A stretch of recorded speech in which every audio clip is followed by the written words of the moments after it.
Hey, what's up everybody? Welcome back to Unparalleled Universe for another action figure review, and today we're taking a look at the brand new McFarlane Toys Multiverse Superman. And I can't believe how fast these figures came out. It seems like only yesterday McFarlane announced that he got the DC license, and now here we are with the actual figures in our hands. A lot of people have been able to find these in Walmart and at Target, but it seems like Target is kind of holding the street date. A lot of people have been denied when they try to check out, but Walmart seems to be going crazy. It's like a free-for-all at Walmart. You know how they do, but I was able to pick this up at Walmart, and I can't believe that we haven't seen anything about these figures for all of 2019. 2020 hit, we saw a couple leaked images, and then now we have them in our hand. Craziness. But anyways, let's get into it, starting with the packaging. The packaging does look very nice. I like the way the figure looks in here. You can see all the accessories. I like the graphics and stuff, but not a lot going on. It does look nice. It is collector friendly like all other lines just like this, you know, Power Rangers, Marvel Legends, all those lines all have collector friendly packaging,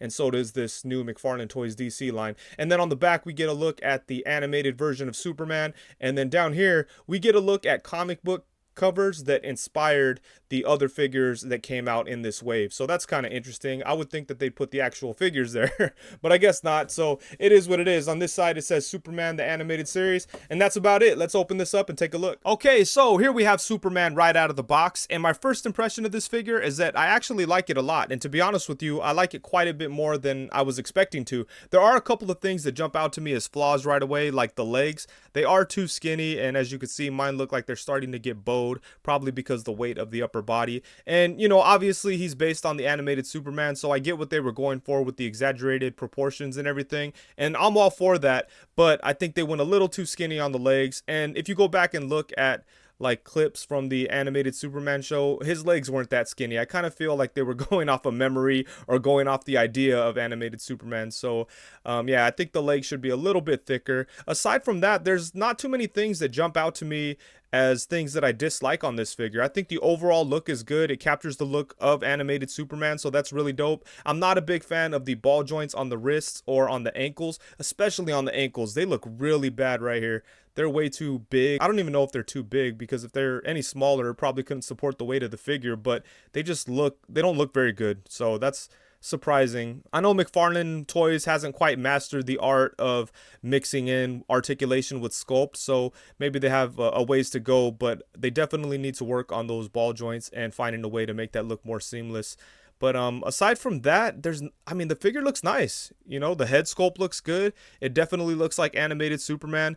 The logo on his chest looks really nice. It's pretty clean. There's not a lot of paint imperfections or anything like that. There's not any paint stop on this figure that I spotted. Everything looks pretty nice. The belt isn't as crisp as I would have liked, but for the most part, I think it's pretty good. And aside from that, I think the figure looks really nice. I really like the blues and the reds. Everything about it looks really good. Even the cape is nice too. Even though I'm not a huge fan of plastic capes, I think McFarlane actually does a good job with plastic capes. They're not too hard, they're not too heavy, they're kind of soft, so they're really cool. And yeah, like I said, overall this is a really good looking figure. And taking a closer look at the head sculpt, I think it's really nice. And I've seen a lot of people complain about the head sculpt, and I'm not really sure why, because I think they did a good job with it. I really like this minimalistic approach to Superman, just using the one line for the mouth, the little line right here on the chin, the smooth hair. All that stuff looks really cool and works really well for Superman, and I think that McFarlane Toys did a good job of capturing that look with the head sculpt. Check out the little thing of hair onto his face there. That looks good, man. I think they did a good job with it. And as far as the accessories go, Superman doesn't come with too much, but he has a couple of things that I'm pretty happy with. First off, he has two sets of hands, the first one being a pair of fists, and the second pair is a set of gripping hands, and those hands can be used to hold on to his bent beam accessory. And the bent up beam accessory is really nice. I like the sculpting work on it. I like the creases and stuff. The horseshoe shape is really cool, makes it look like he hit somebody over the head or something, so that's dope. And I like that right here the little crush part is able to be gripped onto by his hand very naturally, so that looks good. This is a really cool accessory. Like I said, it's simple, but it's nice. And as I mentioned, he comes with this really cool little stand. It's very simple, nothing too special or complicated. It does say DC right there, and the figure pegs onto the peg right there. And yeah, it's pretty good. It's actually pretty sturdy. I like that it's small and discreet, and you could have it on your shelf without taking up too much space. And it looks pretty good, you know, it's very simple, so I like that a lot.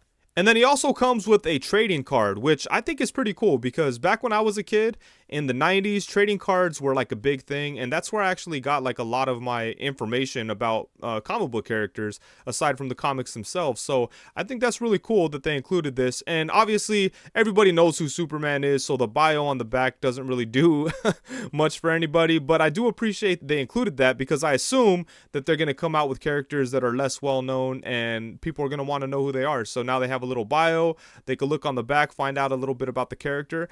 And I think that's awesome. I think that's something that's missing from action figures these days. So it's cool that they included this. For some size comparisons, we have the McFarlane Superman alongside the DC Essential Superman and the San Diego Comic-Con exclusive DC vs. Dark Horse 2-pack NECA Superman. And a lot of people are complaining about this McFarlane line because it's not 6-inch scale. And I prefer 6-inch scale myself, but I'm okay with 7-inch scale too. I collect a lot of 7-inch stuff. I'm into Diamond Select, Marvel Select, and NECA. Those are all 7-inch scale action figure lines that I love, so I'm okay with these being 7-inch. And then next up we have them alongside the Mezco 112 Collective Dark Knight Returns Batman and the DC Essentials Red Hood, which is probably the only good figure to come out of that line. And then here we have them alongside the Marvel Legends 80th Anniversary Captain America and the Mayfix Spider-Man.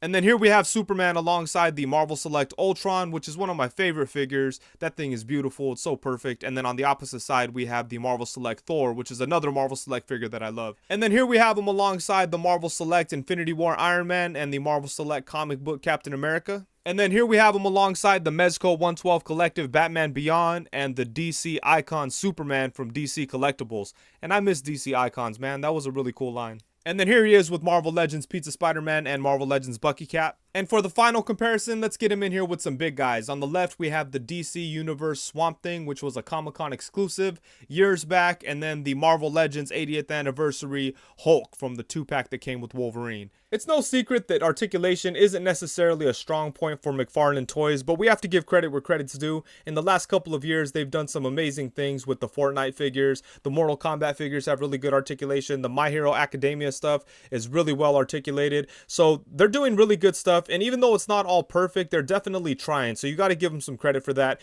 And I just love that they got the DC license at the time that they chose to start experimenting with articulation. And I think for the most part, Superman's articulation is very nice. There are a few things that I'm disappointed in, but for the most part, I'm very happy with the articulation on this guy. So let's go ahead and get into it. Starting with the head, it does move side to side. And it actually could tilt a really nice amount. Look at that. That is pretty good. And then he could look up a really good amount as well, so you could get him into some flying poses and stuff. So that's cool. And then he could look down to look at people that are beneath him. And then you got some side to side, of course.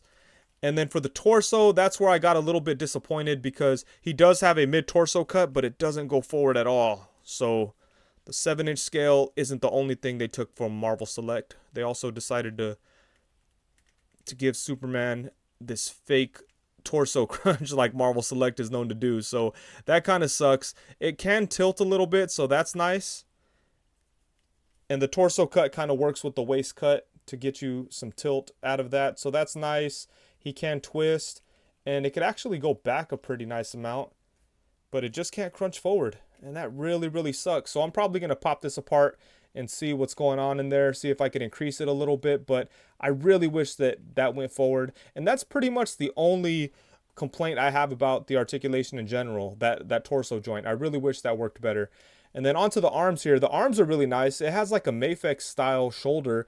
And I really like that they put this extra floating piece of plastic in there so it covers the joint. That's awesome. So it's never really like exposed or anything. Look at that. That's cool. It's not as smooth as like a Mayfix joint, but it works. So it's nice. You could get him to cock his arm back like that. Get him into some really cool punching poses. And then he does have the upper bicep swivel. It's a little hard to move because the shoulder joint wants to move, but he does have the upper bicep swivel. He has single jointed elbows, which I don't mind on a figure this big, but one thing I don't like about him is that when you bend him too much, the plastic from the forearm kind of collides with the plastic from the bicep area, and then like it has like a little gash right there. I could see some plastic like stressing. It's kind of weird, but still I think the double jointed elbows are okay, you know, and they do have like these little ridges on here, so they're pretty strong, and I feel like they're gonna last, so that's nice. And then for the hand, we do have a little ball joint at the wrist, which I'm not crazy about the way it looks, but it does function pretty well. It could spin around. It's got a hinge and then a swivel at the hand itself.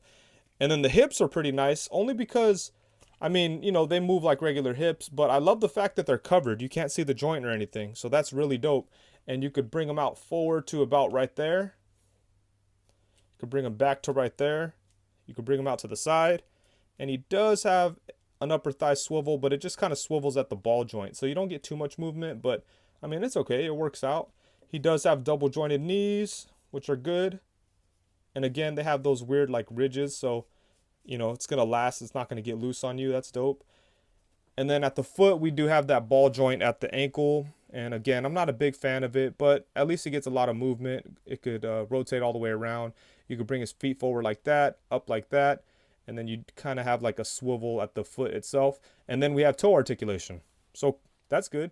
But yeah, the articulation on this guy is really good, and I look forward to seeing what else they do with articulation, and I'm sure that they're going to improve on the way that they incorporate it into their figures. So, you know, I look forward to all that, but I think for the most part, the articulation on this guy is really good. There's nothing that's really missing. I just wish that that torso crunch worked a little bit better. Aside from that, I'm happy with it. Okay, so overall, I really like this figure, and like I said at the beginning of the video, that's a bit of a surprise to me because I really didn't think that I would like it as much as I do. I pretty much got this just to see what McFarlane Toys had to offer to the DC characters. But yeah, man, I really like it. And I know he's not perfect. He definitely has some flaws. I'm not a huge fan of how skinny the legs are, and I really hate the ball joints. But aside from that, I think it's very well done. I do wish that that torso joint worked better, and it's kind of funny that it doesn't work because I know that McFarlane Toys has always kind of stayed away from articulated figures because they didn't want to break up the sculpt. So it's funny that they actually broke up the sculpt here, but it doesn't even work. So what's the point, you know?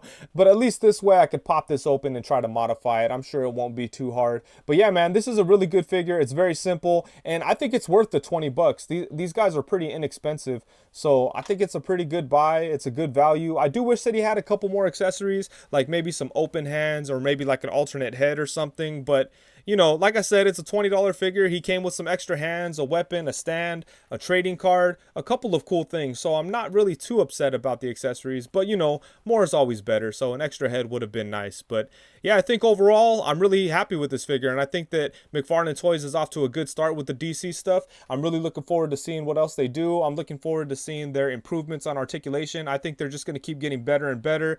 And also, I can't wait until they give us an articulated Spawn figure. That's going to be amazing. And we know that they're going to get there eventually. So awesome stuff. Really good figure here, and I'm really happy with it. So I think that's it. Thank you so much for watching. Please be sure to like, comment, subscribe, and all that good stuff. Thank you very much. Peace.